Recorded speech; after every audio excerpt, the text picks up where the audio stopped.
అందరికీ నమస్కారం. నేను మీ సురేష్ బుడిపటి, టీమ్ లోకేష్ శివసేన.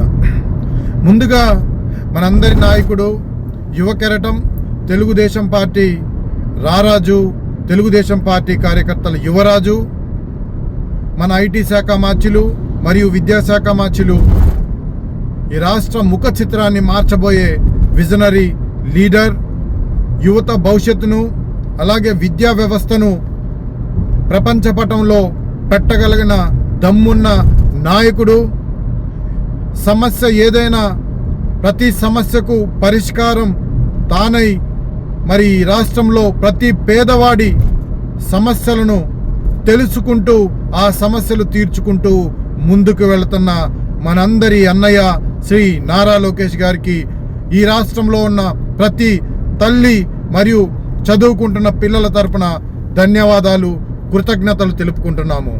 ఏదైతే సూపర్ 6 హామీల్లో మేము అధికారంలో రాకముందు విద్యా వ్యవస్థ బాగుండాలి, చదువుకున్న ప్రతి పిల్లలు బాగుండాలి, చదువుకున్న ప్రతి పిల్లవాడు ఉన్నతమైన స్థితికి ఎదగాలి అని చెప్పి నారా లోకేష్ గారు ఒక దృఢమైన సంకల్పంతో ముందుకెళ్ళడం జరిగింది. అయితే అధికారంలోకి వచ్చిన తర్వాత ఏం చేయాలి, ఏ విధంగా మనం ముందుకెళ్ళాలి, చదువుకున్న పిల్లలకి పెద్దపీట ఏ విధంగా వేయాలి, జగన్మోహన్ రెడ్డి చదువుని పూర్తిగా నిర్లక్ష్యం చేసి ఆయన ఏ విధంగా అయితే నాశనం చేశాడో దానికి మనం అనుగుణంగా కాకుండా వ్యతిరేకంగా ఈ చదువుని మనం శ్రద్ధ తీసుకొని ముందుకు తీసుకెళ్ళి ప్రతి పిల్లవాడు బాగా చదువుకునే విధంగా విద్యా వ్యవస్థని తీర్చిదిద్దాలన్న ఆలోచనతో తల్లికి వందనం అనే పేరు పెట్టడం జరిగింది.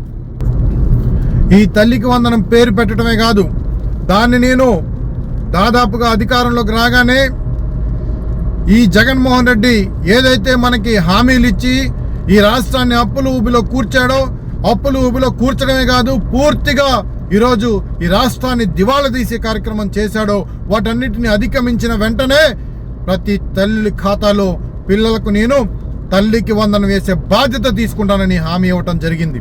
యువకాలం పాదయాత్రలో ప్రతి చదువుకున్న పిల్లవాడు పడుతున్న బాధను చూశాడు, ఇబ్బందిని చూశాడు, కష్టాన్ని చూశాడు, కన్నీటి చుక్కలను చూశాడు.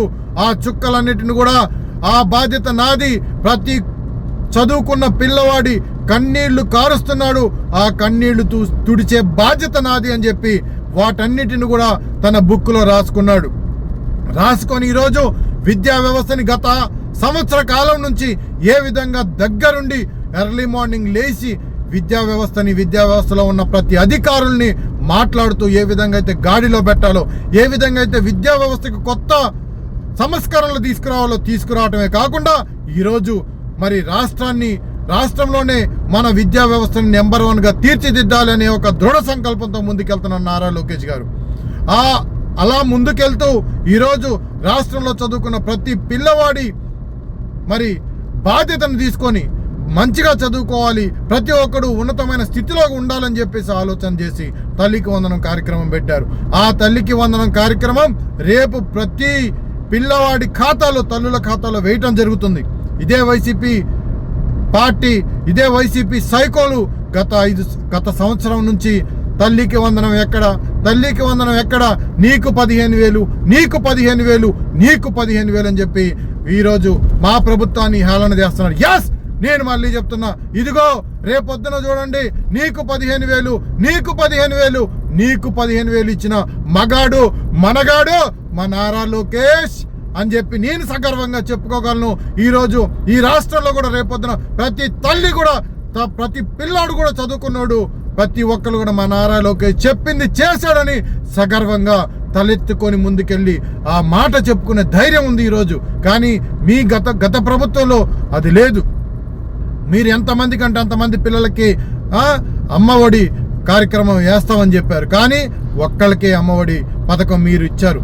గతంలో ఇవ్వటమే కాకుండా అందులో మీరు ఇచ్చిన 5 సంవత్సరాల్లో 4 సంవత్సరాలు అమ్మఒడేసి అందులో 2,000 రూపాయలు, 15,000 నుంచి 2,000 కట్ చేసి 13,000 రూపాయలు మీరు ఇవ్వటం జరుగుతుంది. ఇన్ని అబద్ధాలాడి ఇంకా సిగ్గు శరం లేకుండా ఎన్డీఏ కూటమి ప్రభుత్వం మీద బురద జల్లటం ఎంతవరకు సబబో ఒకసారి వైసీపీ పార్టీని, ఆ అధినాయకుడైన సైకోని ఆలోచన చేయమని చెప్తున్నా. ఈరోజు తల్లికి వందనం వేస్తున్నాం, వేసి తీరతామని ఏ రోజైతే హామీ ఇచ్చాడు నారా లోకేష్ గారు, ఆ హామీని నెరవేర్చుకునే బాధ్యత ఆయన తీసుకుంటాడు. అది జరుగుతుంది, జరిగి తీరుతుంది. కాబట్టి రేపొద్దున కళ్ళు తెరిచి ప్రతి వైసీపీలో ఉన్న సైకోలందరూ చూడండి, చూసి మా నాయకుడు ఏ విధంగా అయితే ఈ తల్లికి వందనం వేశాడో వాటిని మీరు లోన సంతోషపడతారా, బాత్రూంలో గడులు పెట్టుకుని సంతోషపడతారా? సంతోషపడండి. సంతోషపడేటోడు సంతోషపడండి, ఏడ్చేటోడు ఏడవండి. అర్థమవుతుందా? కాబట్టి ఈరోజు నారా లోకేష్ గారు హామీ ఇస్తే ఏ హామీనైనా తీర్చే దమ్మున్న నాయకుడు మా నారా లోకేష్ గారిని సగర్వంగా నేను చెప్పుకుంటాను, ఎప్పుడు చెప్తూనే ఉంటానని చెప్పి నేను ప్రతి తల్లికి, ప్రతి చదువుకుంటున్న పిల్లలకి హామీ ఇస్తూ సెలవు తీసుకున్నాను. జై హింద్, జై లోకేష్ అన్న.